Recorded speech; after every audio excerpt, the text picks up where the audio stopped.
పెట్టారు కాబట్టి వాళ్ళకు నొప్పి వస్తుంది ఇక్కడ. రైట్. లక్ష్మీ నరసింహారెడ్డి గారు గుడ్ మార్నింగ్. గుడ్ మార్నింగ్ అండి. 10 ఏళ్లు బీఆర్ఎస్ పాలన చూసాం, ఇప్పుడు కాంగ్రెస్ పాలన చూస్తున్నాం. ఈ రెండు పార్టీలతోటి తెలంగాణకి ఒరిగింది ఏమీ లేదు. ఖచ్చితంగా ఇక్కడ డబుల్ ఇంజన్ సర్కార్ వస్తే అభివృద్ధి జరుగుతుంది అంటే మొత్తం మీద బీజేపీ ఒకవేళ ముందుకెళ్తే బీజేపీ ఎదుగుదల వల్ల ఎక్కువ నష్టం బీఆర్ఎస్ కే ఉందన్న ఊహాగానాలు అయితే వినిపిస్తూ ఉన్నాయి. నిజమేనా? ముందుగా ప్యానెల్లో పాల్గొన్నటువంటి పెద్దలకు అదేవిధంగా మీకు వీక్షకులకు నమస్కారాలు తెలియజేస్తా ఉన్నాను. బీజేపీ వాళ్ళు మాట్లాడుతూ ఎట్లున్నదంటే వాళ్ళు జ్యోతిష్యం చెప్తున్నట్లు అనిపిస్తున్నారు.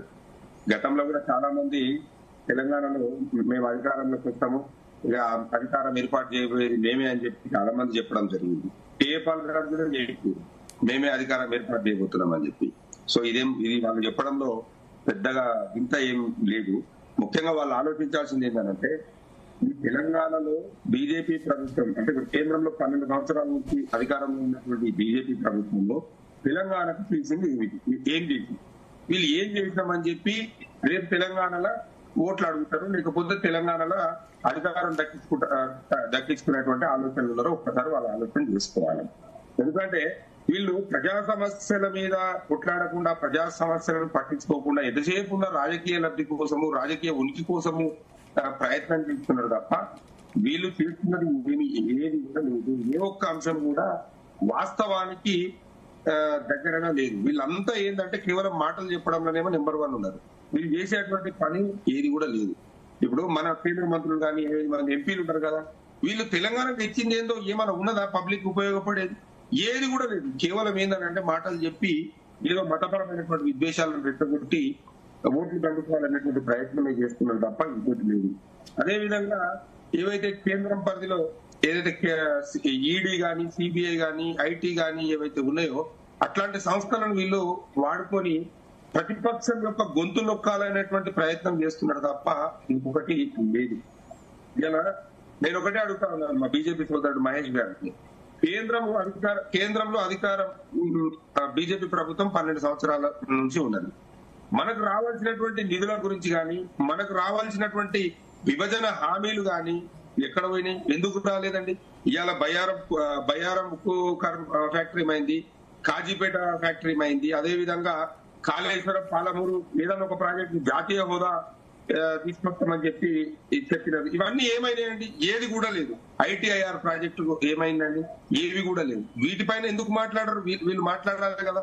ఇంకోటి ముఖ్య విషయం ఏంటంటే ఈ ధరల పెరుగుదల ఏదైతే ఉన్నదో, ధరలు అంటే నిత్యావసర వస్తువుల ధరలు పెంచినారు కదా, ప్రపంచంలో ఏ దేశంలో కూడా పెరగలేదు, మన దగ్గర పెరిగినంత. బీజేపీ పెట్రోల్ ధరలు, డీజిల్ ధరలు, అదే విధంగా గ్యాస్ ధరలు పెంచితే సామాన్యుడి పరిస్థితి ఎట్లా ఉంది చెప్పండి. 2014లో గ్యాస్ సిలిండర్ ధర 410 రూపాయలు ఉండేది, సబ్సిడీ సిలిండర్ ధర. ఇలా 1100 రూపాయలు పైచిలకి అయిపోయింది. అంటే దాదాపు 170% పెరిగింది. మరి అంత పూర్తి సామాన్యుడికి వీళ్ళు ఉపాధి కల్పించారండి? అంత పెరిగినటువంటి ఏదైతే పర్సెంటేజ్ ఉన్నదో అంత పూర్తి వీళ్ళు కల్పించారు? ఏది లేదు. కేవలం ఏంటి అని అంటే ఇవాళ రాజకీయ ప్రసంగాలు చేయడం తప్ప ఇంకొకటి లేదు. బీజేపీ వాళ్ళ యొక్క వైఫల్యాలను కప్పిపుచ్చుకోవడానికి మాత్రమే ఇలా ప్రతిపక్షాల మీద ఇలా బీఆర్ఎస్ పార్టీ మీద విమర్శలు చేస్తున్న మాట స్పష్టంగా కనిపిస్తుంది. ఇంకొక ముఖ్య విషయం ఏమంటే ఇలా నేను బీజేపీ నాయకులను ఒక సూటికి ప్రశ్న అడుగుతున్నా. 2014లో ఏర్పడినటువంటి తెలంగాణ రాష్ట్రంలో మన భారతదేశంలో ఏ రాష్ట్రంలో లేనటువంటి సంక్షేమ పథకాలను ఇక్కడ అమలు చేయడం జరిగింది. అంటే ఇవాళ రైతు బంధు గాని, రైతు బీమా గాని, అదే విధంగా కళ్యాణ లక్ష్మి గాని, షాదీ ముబారక్ గాని, కేసీఆర్ కిట్లు గాని, రైతులు పండించినటువంటి పంటకు మినిమం సపోర్ట్ ప్రైస్ గాని, ఇట్లా ఈ 24 గంటల ఉచిత నాణ్యమైనటువంటి కరెంటు గాని, మిషన్ భగీరథ గాని, ఇట్లాంటి సంక్షేమ పథకాలు వీళ్ళు బీజేపీ పాలిత రాష్ట్రాలలో ఏంటన్నా వీళ్ళు అమలు చేస్తున్నారండి? ఎక్కడన్నా వీళ్ళు ఇంప్లిమెంట్ చేస్తున్నారండి? ఏది లేదు. ఇంకో ముఖ్య విషయం ఏంటంటే గడిచిన 12 సంవత్సరాలలో తెలంగాణ రాష్ట్రం నుంచి పన్నుల రూపంలో కేంద్రానికి పోయింది ఎంత, కేంద్రం నుంచి తెలంగాణకు వచ్చింది ఎంత? వీళ్ళు శ్వేతపత్రం విడుదల చేస్తారా అంటే వీళ్ళు ఏమన్నా ఇలా 100 రూపాయలు పోతే 40 రూపాయలు వస్తున్నాయి. కన్మ 60 రూపాయలు తీసుకుపోయి ఉత్తరాది రాష్ట్రాలకు పంచి అక్కడ వికాసం చూస్తున్నారు. తెలంగాణను నట్టేట ముంచింది బీజేపీ ప్రభుత్వం. మన నిధులు మొత్తం తీసుకుపోయి వాళ్ళకు వంచి మనని మొత్తము ఆగమాగం చేసింది వీళ్ళు కాదా? ఒకసారి వీళ్ళు ఆలోచన చేయాలి. ఇలా ఓకే. కేంద్ర ప్రభుత్వం ఏదైతే ప్రభుత్వ రంగ సంస్థలు ఉన్నాయో ఎల్ఐసి, అదే విధంగా కొన్ని రైల్వేకి సంబంధించినటువంటి వాటిని వాళ్ళు ప్రైవేటీకరించి ఇలా లక్షల ఉద్యోగాలు పోగొట్టింది వీళ్ళు కాదా అండి? సంవత్సరానికి 2 కోట్ల ఉద్యోగాలు ఇస్తామన్నారు. సంవత్సరానికి 2 కోట్ల ఉద్యోగాలు ఇస్తే ఇలా 12 సంవత్సరాలలో దాదాపు 24 కోట్ల ఉద్యోగాలు రావాలి. మరి ఎన్ని ఉద్యోగాలు ఇచ్చారంటే 2 కోట్ల ఉద్యోగాలు అని ఇచ్చిరా వీళ్ళు? ఇవాళ నిరుద్యోగ వ్యవస్థ అనేది దాదాపు ఒక 45 సంవత్సరాల గరిష్ట స్థాయికి వెనుక పడిపోయింది. ఏం చేస్తున్నారు వీళ్ళు? ఏం లేదు, ఏమున్నా ఏం మైకుల ముందరికి వచ్చి ఊగేదాంపుడు ఉపన్యాసాలు ఇచ్చుడు తప్ప వేరేది లేదు. ఇలా అంతర్జాతీయ మార్కెట్ లో ముడి చమురు ధరలు అనేవి తగ్గిపోయినాయి కదా. తగ్గిపోయినప్పుడు మరి ఇక్కడ కూడా తగ్గాలి కదా, పెట్రోల్ డీజిల్ రేట్లు అనేది తగ్గాలి కదా. ఇలా కేవలం ఏంటంటే ఈ పన్నులతోటి సెస్సులతోటి ఇలా వీళ్ళు వాటిని పెంచుకుంటా పోయి ఇవాళ దాదాపు ఆ చమురు సంస్థలకు దాదాపు 30-40 లక్షల కోట్ల రూపాయలను దోచిపెట్టిన మాట వాస్తవం కాదా? రైతులకు రైతులు మొత్తం రోడ్లు ఎక్కేటట్టు చేసింది ఈ బుద్ధిమంతులు కాదా? వీళ్ళు ఏం చేశారని తెలంగాణకు ఒకసారి చెప్పు. బీజేపీ నాయకులు మీరు ఏం చేసిరో తెలంగాణకు అని చెప్పి మీరు ఇక్కడ ఈ తెలంగాణ ప్రజలు మిమ్మల్ని విశ్వసిస్తారని చెప్పి మీరు అనుకుంటున్నారు.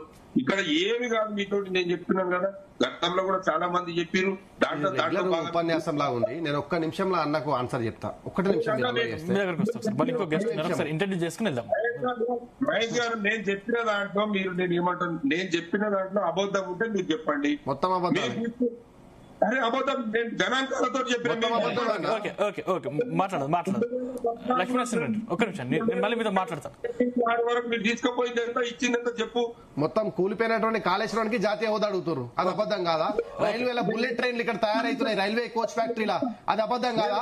కాజీపేట రైల్వే కోచ్ ఫ్యాక్టరీలా బుల్లెట్ ట్రైన్ తయారైతుంది.